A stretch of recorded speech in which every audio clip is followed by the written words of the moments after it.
Hello guys, welcome to samosa talkies. మనం ఎప్పటి నుంచో వెయిట్ చేస్తున్న గేమ్ చేంజర్ మూవీ ఫైనలీ ఇవాళ రిలీజ్ అయిపోయింది.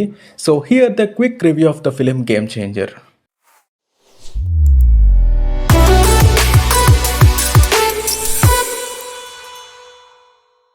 ఇప్పుడు ఈ మూవీ ఎలా ఉంది అని చెప్పాలంటే పర్లేదు, ఒక normal commercial movie, one time watchable.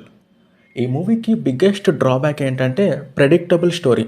అంటే ఈ సీన్ తర్వాత నెక్స్ట్ ఏం వస్తుందనేది ఈజీగా కొంచెం కనిపెట్టేయచ్చు. దానివల్ల కొంత ఇంట్రెస్ట్ తగ్గిపోతుంది.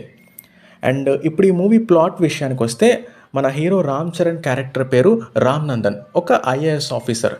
అంటే సోషల్ ఇష్యూస్ మీద ఫైట్ చేసే ఒక నార్మల్ స్టూడెంట్ యూపీఎస్సీ క్రాక్ చేసి ఐఏఎస్ అయితే అతని సొసైటీని ఎలా మారుస్తాడు అని నార్మల్ కమర్షియల్ ఫార్మాట్లోనే రామ్ చరణ్ క్యారెక్టర్ వెళుతూ ఉంటుంది.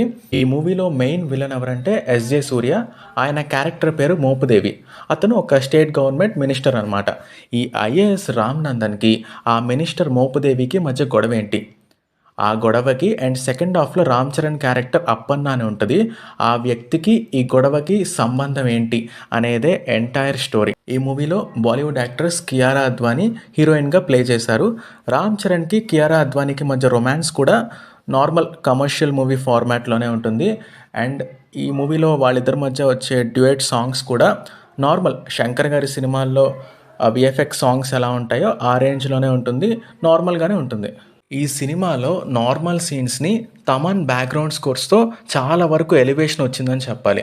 తమన్ బ్యాక్గ్రౌండ్ స్కోర్స్ వల్ల నార్మల్ సీన్స్ కూడా మనకి ఎక్స్ట్రాడినరీగా కనిపిస్తాయి.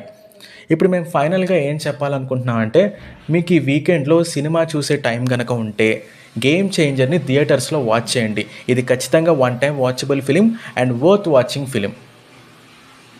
మీరు ఈ సినిమా కనుక చూస్తుంటే ఎలా అనిపించిందో కింద కామెంట్స్లో చెప్పండి. ఇటువంటి మూవీ రివ్యూస్ ఇంకా మూవీ అప్డేట్స్ కోసం సమోసా టాకీస్ ఛానల్ని సబ్స్క్రైబ్ చేసుకోండి. పక్కనే ఉన్న బెల్ ఐకాన్ని యాక్టివేట్ చేసుకుని మీ ఫ్రెండ్స్ అండ్ ఫ్యామిలీకి షేర్ చేయండి. వెళ్ళిపోయే ముందు మా టీం అంతా మీకు ఒకటి కన్వే చేయాలనుకుంటున్నాం. అదేంటంటే, ప్రతి సినిమా చూడదగినదే. ఒక సినిమా కొంతమందికి నచ్చుతుంది, ఇంకొంతమందికి నచ్చకపోవచ్చు.